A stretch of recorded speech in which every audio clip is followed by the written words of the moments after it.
Hello and welcome. I'm Elaine Canyon, sweetly writing happily ever after, one book at a time. And in this video, I've got tips and tricks for discovery writers.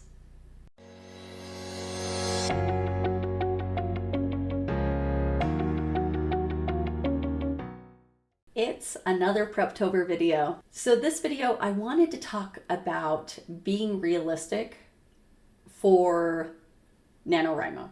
And one of the things that comes with that is being able to look at your schedule and have a good idea of what you are and are not capable of doing and whether or not NaNoWriMo is going to work for you. So the first thing is you need to get your calendar out. So this is mine. And you need to look at how many days you're actually going to be able to write. So I know that I don't write on Sundays, which means I need to take 4 days out of my 30. That puts me at 26. I also know I don't write over the Thanksgiving weekend. I'm spending it with family. The day before I'm helping prep with cooking, I'm not going to be available to write. That's not going to work. So I'm going to take 1, 2, 3, 4 more days out. So now I'm at 22 days. Now, I could also go through, and if I had doctor's appointments or if I knew that my kids were off of school a certain day because of like a parent-teacher conference or something, I would take those days off as well. But let's just assume that these are the only things I have. So I'm down to 22 days. Now, the NaNoWriMo website says that you need to write 1,671 words. I believe that's the number. I'll put it here if I'm wrong. And you need to write that many words a day, but that's if you have 30 days to get to 50,000 words. I don't. I have 22 days. Now, for this year, I'm not doing a draft write. This year, I'm doing an editing write. So I will spend the day going through and editing, but that does tell me how many words a day do I need to be editing, or how many scenes a day do I need to be editing, or how many chapters a day do I need to be editing. Whatever metric I choose to use, I have 22 days to do it in. Now, that is something that you take into account for yourself. So 50,000, if I were going to do 50,000 words, divided by 22, because I have 22 days. And I'm not great at math off the top of my head, but that's going to be somewhere around 2,200 to 2,300 words in a day. So that would be how many you would need to do if you only had 22 days as well in order to do NaNoWriMo. For some people, that's very doable. For other people, that's going to require a whole lot of planning. So knowing if that's doable for you, the next thing to do is start paying attention to how many words you do write in an hour on average. So using either a sprint tracker to help keep timing of everything for you, or making sure that you are counting the words you write in a day and keeping track of the hours. So a good way to do this is start a timer and either start with 0 words or know what your word count is before you start and write for 30 minutes or write for 20 minutes or write for an hour, whatever is most comfortable to you. And then when you get to the end of that, see how many words you have and do that a few times. Do that over the course of a couple of weeks where you're just constantly keeping track of how many words are you writing in your regular sprint time. Once you have that metric, you can use that to determine roughly on average how many words an hour you write. So if you write, let's make this super easy, 200 words an hour, and you need to get to 2,200 words a day, then you need roughly 11 hours to be able to write. If that's not doable for you to do in a day, then it would be wise to reassess your NaNoWriMo goal. Because you can participate in NaNoWriMo and not have 50,000 words be your goal. You can change things. So if you only write 200 words an hour and you want to do NaNoWriMo, but you know that you only have 5 hours a day to write and you only have 22 days to be able to write in November, then that's a much easier metric to figure out, because you've got 200 words over the course of 4 hours, gives you 800 words a day. And then you can say that 800 words over the course of 22 days would give you close to 20,000 words, to give you like 17 or 18,000 words.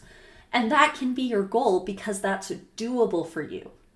Having realistic expectations with NaNoWriMo is important, and being able to keep track of your own metrics in October will give you a good idea of whether or not you can maintain the necessary metrics in November to reach the 50,000 word goal, or if you need to readjust so that in November you're doing a different number.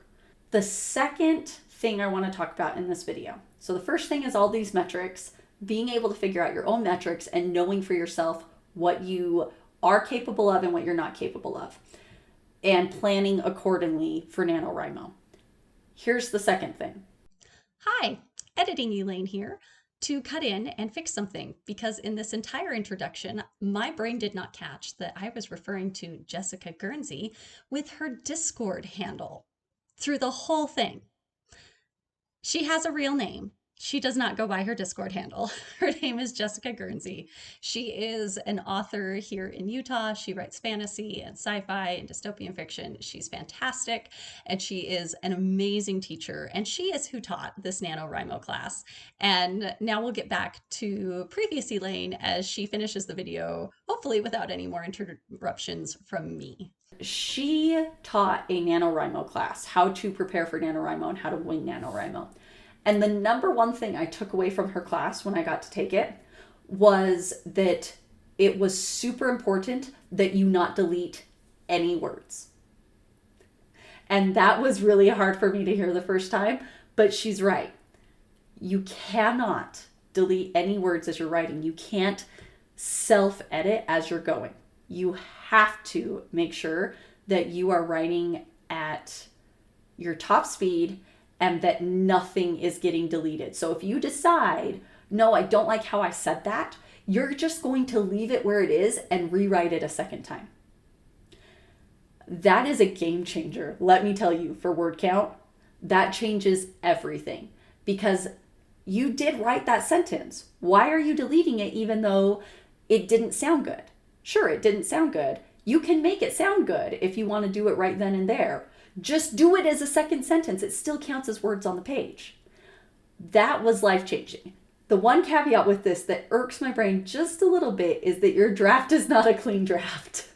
When you get through Nano, you're either going to spend December or January, or whenever you come back to this project, going back through and fixing those things and pulling out all of the double sentences where one sentence was not how you wanted it to be said and the other sentence is how you wanted it to be said. That's the only caveat with this method. But you will be surprised how many more words you get by not going back and self-editing over yourself and deleting words. So I highly recommend that when you're tracking yourself as well, track with this method.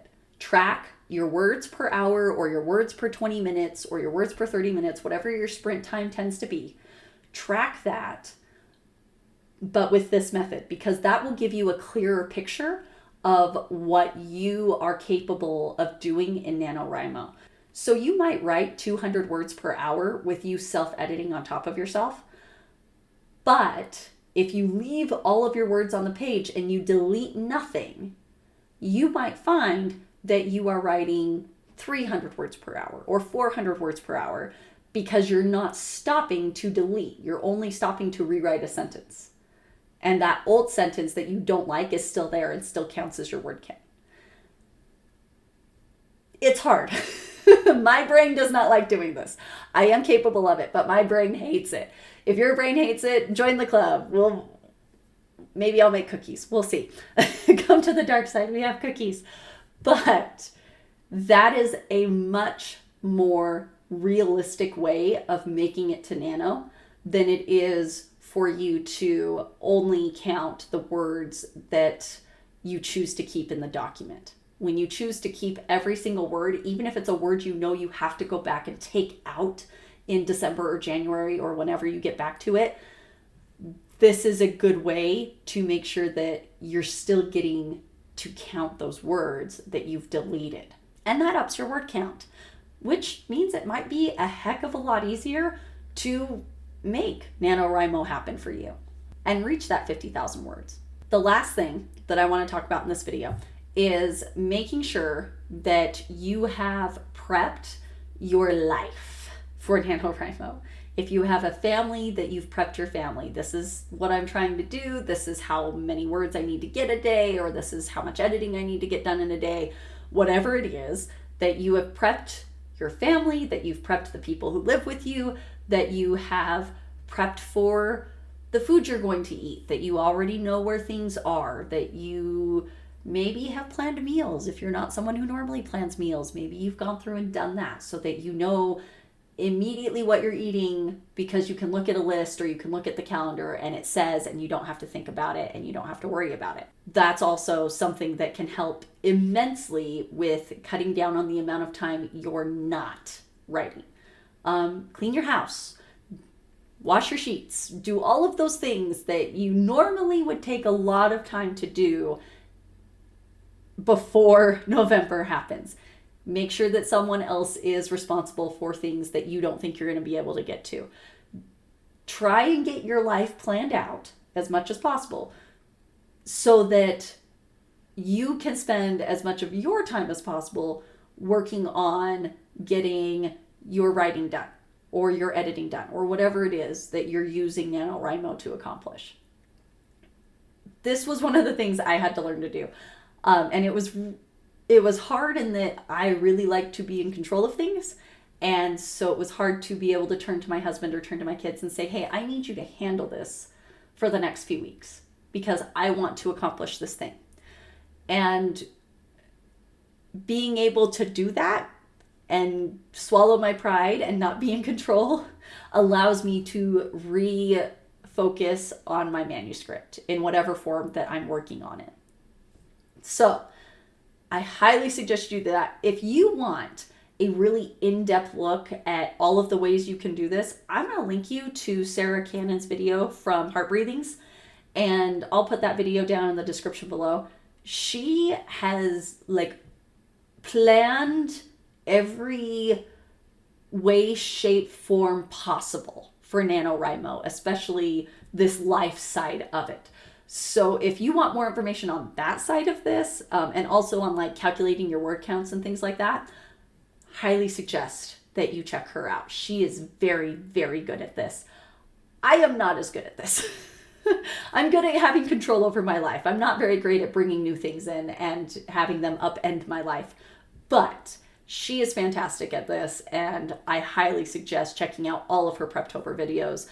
If you're a discovery writer, some of her planner things are going to not ring true just because she does plot some of her books. She plots more than most discovery writers I know, but she does still discovery write quite a bit of her books and her novels. She likes to call herself a planster, which is awesome. If you've seen in the AuthorTube Writing Conference, I'll also link this down below, Discovering Writing with a Plan, she is very much in that vein of things. So I hope that this will help you prep for November and get you to a point where you can feel confident going into NaNoWriMo and feel realistic about what you are and are not capable of. That was one of the biggest lessons I had to learn for myself, was NaNoWriMo is cool and it's this big thing in the writing community for a lot of writers, but knowing if you're realistically capable of it before you ever start it will help set expectations in a way that you're not immensely unhappy if you get to that point and you can't make it happen. Because you know what you can do and you can set realistic goals and have realistic expectations for your NaNoWriMo experience. How is Preptober going for you? I'd love to hear about it down in the comments. If you like this video, please give it a thumbs up. It helps other authors find it. And if you want to get more Preptober tips before NaNoWriMo starts, make sure that you hit that subscribe button. I post videos on Wednesdays about discovery writing, cover design, and self-publishing on a shoestring budget. I hope to see you again soon.